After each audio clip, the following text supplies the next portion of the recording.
Sam Pitroda जी ने जो है इनहेरिटेंस टैक्स की बात की, जो हम लोगों की जमा पूंजी है, जब हम अपने लोग पूरा बचाते हैं अपने फैमिली के लिए, जब हम उसको अपने आने वाली जनरेशन को देंगे तो उस पर भी टैक्स लगेगा और ये टैक्स बहुत बड़ा टैक्स हो सकता है।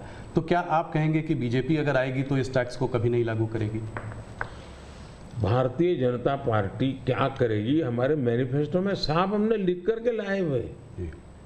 अब उन्होंने कहीं सगुफा छोड़ दिया तो मैं भी वो झंडा लेके घूमूंगा, ये सवाल आपके मन में कैसे आ जाता है? ये भारतीय जनता पार्टी की विचारधारा साफ है जी। हम अपनी विचारधारा के आधार पर कार्यक्रमों को लेकर के, मैनिफेस्टो को लेकर के देश के सामने जाते हैं। कृपा करके ऐसे महाशयों के विचारों को हम पर मत थोपिए भाई। मोदी जी, राहुल गांधी ने एक बात और कही है, वो कहते हैं कि जब वो सरकार अगर उनकी आएगी तो वो एक नेशनल एक्सरे कराएंगे। इसी से जुड़ा सवाल है, इसीलिए मैं पूछना चाह रहा हूँ, एक नेशनल एक्सरे कराएंगे। बात सिर्फ कास्ट सेंसस की नहीं है जो कि वो करते आए हैं, उस पर भी मैं आपका मत जानना चाहूँगा, मगर बात वो कहते हैं इससे आगे है।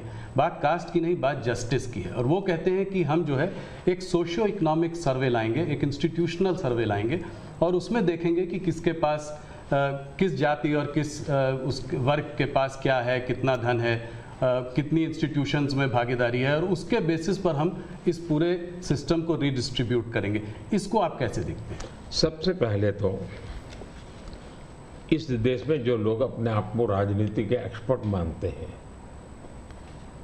जो लोग देश के उतार चढ़ाव को बड़ी बारीकी से अध्ययन करते हैं, सबसे पहले उनका दायित्व है कि वो ऐसे लोगों को पूछे कि जिस परिस्थितियों का वर्णन आप कर रहे हो, अगर ये सही है तो 50, 60, 65 साल तो आपने राज किया भाई। ये मुसीबत के जो जन्मदाता आप हो और आपने अब तक की बर्बादी लाई क्यों?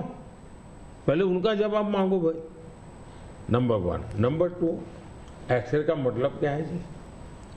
मतलब हर परिवार में जाना, घर घर छापा मारना, अगर किसी अनाज के डिब्बे में किसी महिला ने अपने गहने छपा के रखे हैं, उसको भी एक्सरे किया जाएगा, उनके गहने ले लिए जाएंगे, जमीनों का हिसाब किताब किया जाएगा और फिर उसको रिडिस्ट्रीब्यूट करेंगे।